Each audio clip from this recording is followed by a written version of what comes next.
Good morning and welcome to another video. So this week's video is going to be about my goals for 2025, and the reason why I'm starting this video right now is because we filmed a similar video this time last year and we were in Thailand and the weather was dramatically different. I am wrapped up, I think it's maybe 1 degree. It snowed slightly overnight, and so I thought it'd be a nice contrast in comparison to last year's video. I am on a Sunday run. My London Marathon training officially starts tomorrow, 16 weeks to go today. So I've got a bit of a free pass just to run as short or as long as I like.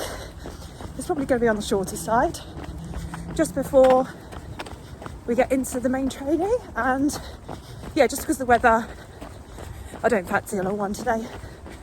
So off we go and we'll get into the video for my goals for 2025. Today we're going to talk about my goals for 2025. Now, if I reflect back on last year, I set myself some big goals. I wanted to run fast over certain distances, and what happened was I did run fast, but not as fast as I had hoped for. And sometimes you just have to understand that goals are good to have in place, but it's actually all about the process and the enjoyment that you have alongside your training and your performances. Because last year we travelled the world, we did some bucket list items. I ran over the Golden Gate Bridge, we ran towards the Las Vegas sign, we got to run in Thailand, in Cyprus, we got to see our clients run the Manchester and London Marathon, and we also then ticked off some other great countries and races. I ran my third fastest half marathon in Geneva in Switzerland, I ran Chicago Marathon, I ran the Valencia Marathon, running my second fastest marathon time. So okay, yes, I didn't hit my 2024 goals, but when I look back at the year, I actually had an incredible time, and I wouldn't say I wouldn't change anything because some things I would change, as not to have an injury, but sometimes you just have to go with where the direction you're heading in or the pathway that you're on and just enjoy the journey. So these 2025 goals are loose goals, but I'm gonna, only because we never know what's around the corner. So goal number 1 is to Boston qualify for the London Marathon. I've said it already before, I ran Valencia in December in a time of 3:27. So that gives me a BQ already, but I would like a bit more of a buffer. So we're looking for as close to my PB as possible, which is 3:22. If I can PB, even better, but I really don't want to put the pressure on a certain time. I just want to try and get that buffer a little bit lower. So that's the goal for the start of the year and heading into April. At some point as well this year, I would like to look at my 5k time. Now, I have a parkrun PB of 19:15, which was back from 2019, and a 5k PB of 18:53. However, on Power of 10, it doesn't count anymore because it's classed as a downhill course. I think just net overall, it's classed as downhill. So that isn't correct on Power of 10. So in my head, my 5k PB is 19:49 according to Power of 10. So I would like to try and get back to a time of 19.5 or as close to that parkrun time as possible. I have broken the 20-minute barrier quite a few times over the years, and I did again last year, but I just haven't been able to push that little bit further on. It's just always been 19 high. So that is goal number 2. Goal number 3 is to try and PB over the half marathon distance. We have a half marathon booked in Copenhagen in September. So it's a flat course. It is later on in the year. I don't have any other sort of like goals around that time. So I can just kind of really try to focus on the half marathon distance. So if we can go for a PB, that is great. My PB is 1:29:50. So I've broken the 90-minute barrier once and I'm looking to do that again. And in Geneva this year, I ran 1:30 high. I can't remember exactly. Last year, sorry. Getting the years mixed up now. Now we're in a new year. So 1:30 high in Geneva. But the issue with that is I just didn't have the confidence in me to try and push that a little bit faster at the start. So yeah, I just need to get my confidence back to be able to try and hit that. Goal number 4, if this is possible, towards the end of the year, so I'm looking at my year in a 12-month block, towards the end of the year I'd like to try something a little bit different. So once the half marathon training's done, I want to try a HYROX, potentially, we'll see. And just because it's something a little bit different, and that's it really, just something a little bit different.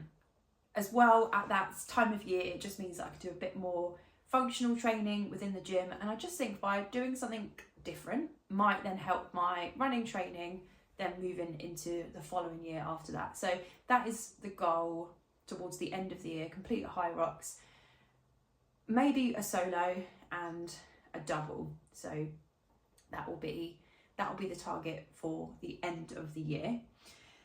As well, just some other targets, as I spoke about earlier with the half marathon, is just to be like, my word for this year is just to be bold.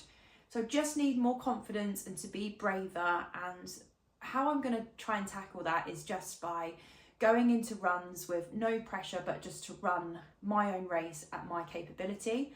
As well, during the summer, I want to put myself into the mix of things by doing some shorter distance races. There's lots of stuff available here in the UK over the summer, so there's lots of evening and midweek races. So I just want to do more of that in the summer, which will definitely benefit my half marathon training. And yeah, just to be bold and brave, and because sometimes I can be a little bit too conservative, or I just get scared and I'm like, nope, I'm too scared, so I'm not gonna try. So yeah, just being more bold in my training sessions, in my races, and just my attitude, my confidence and my mindset. And then because of that, I'm just then hoping from there I find the 2018-2019 self of me and how I performed and how I trained. And that's the years that I have set all my PBs from, and as well, because I had a lot of confidence, I was sometimes just going into races a little bit more fearless. And over the last few years with injuries and COVID, I've just like had that all knocked and just taken a few steps back. And I looked at my Power of 10 earlier, and actually in terms of my training and my racing performances and stuff, I've still been able to be like really consistent. I just haven't been able to push past what that 2018-2019 me was. And that is just because I haven't been bold or brave enough. So this is the year of doing that.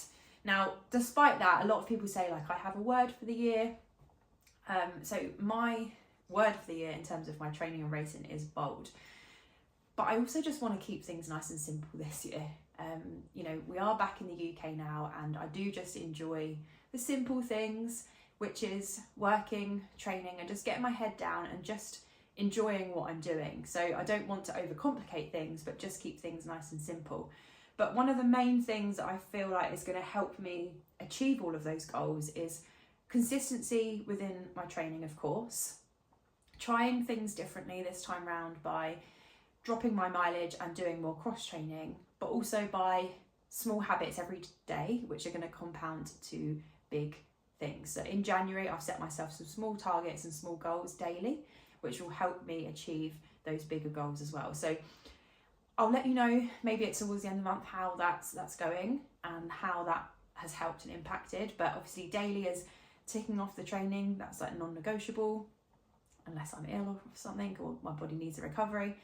But even if I'm not feeling up to it, I'm going to go out and do the training.